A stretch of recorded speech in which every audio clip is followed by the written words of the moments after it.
You still want to know? I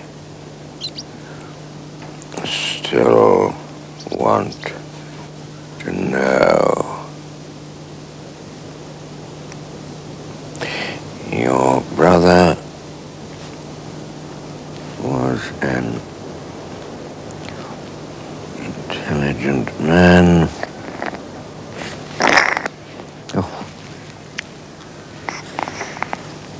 A practical man. And he knew how to look after himself.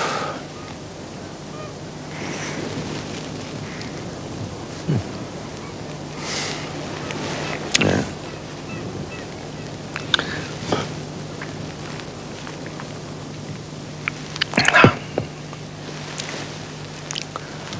By mid-June, I was out of shock and badly in need of a constructive job, something positive.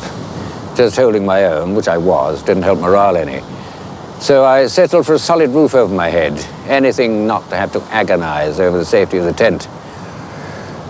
I'd found a fairly dry little wallow flanked by a boulder, and I reckoned one of the busted dinghies would just about dig it in. But there wasn't going to be much headroom.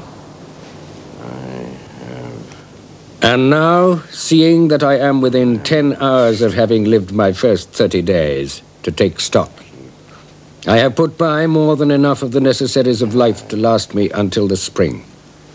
I have my better tent pitched in what seems to be the most sheltered campsite I have yet found. I have my other tent in reserve for an emergency or a boat journey. I have made a start on building a permanent shelter. My physical condition is excellent, my morale so-so. It was June the 18th, my first quarter day.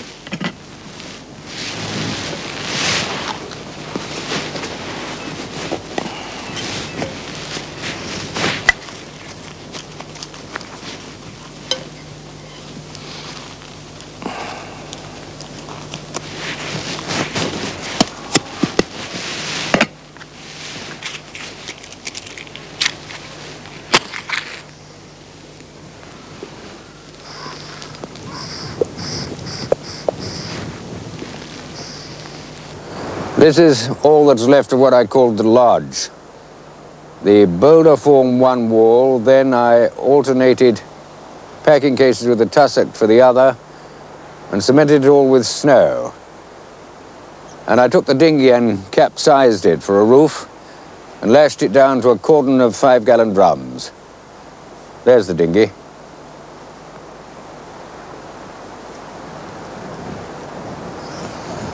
Inside, I put down dunnage and wood wool and waterproof paper. And then I spread the frozen mattress from Amo House on top.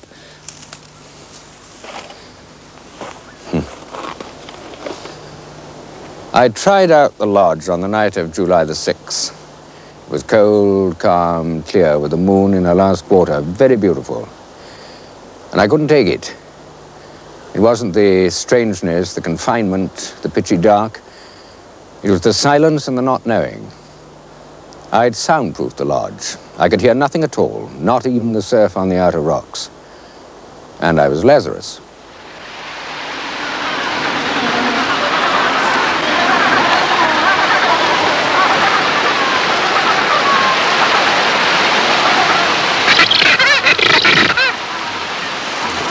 You know how children invent magic rituals and then invest their non-observance with the most dire consequences. You tread on the crack in the paving stones and they'll open and swallow you up, that sort of thing. I dreamed up a whole hierarchy of superstitions when I was in Auntie's South Harbour. Take the gentoo penguins. They've got a rookery up here. They used to come all the way to Little Beach to take the sea. Some, not all of them, God knows why. And I got to think about them, that my fate and their presence were related.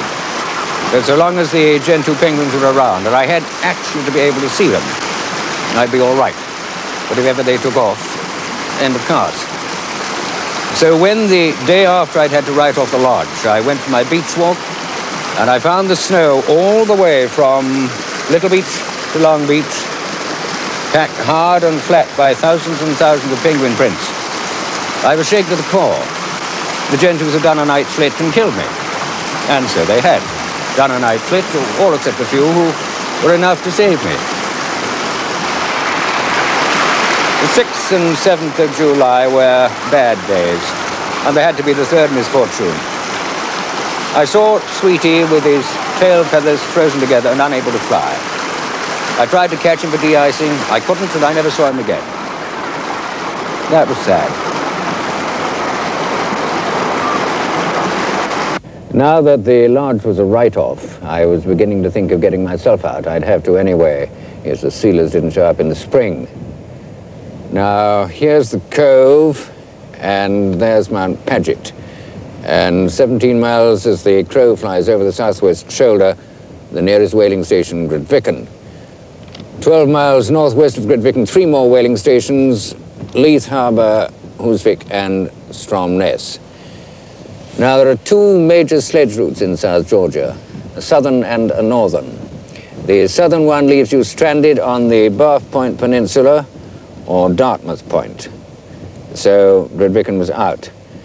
The northern one takes you to within 5 miles and 2 hours of Stromness, a simple walk through a low col. So Stromness was on. Now, I was here, and there's the sledge route. And from Dulcoz Head to Holmestrand, along that stretch of coast, there is no place where I could strike inland with a chance. So it'd have to be Holmestrand, though I didn't much like the crevassing on the Esmark Glacier, and I was planning to join up with the sledge route here. It would still mean a hell of a long pull, 35 miles, and I'd be gambling on a day and a night of absolute perfection. No cloud, no wind, no swell, no ice, with a full moon to boot, and that was asking rather a lot. But it was the best bet, and I reckon I could do it. I tried out the 12-foot dinghy on the 15th of July, rode round Dulcoz Head and back, and she was sound.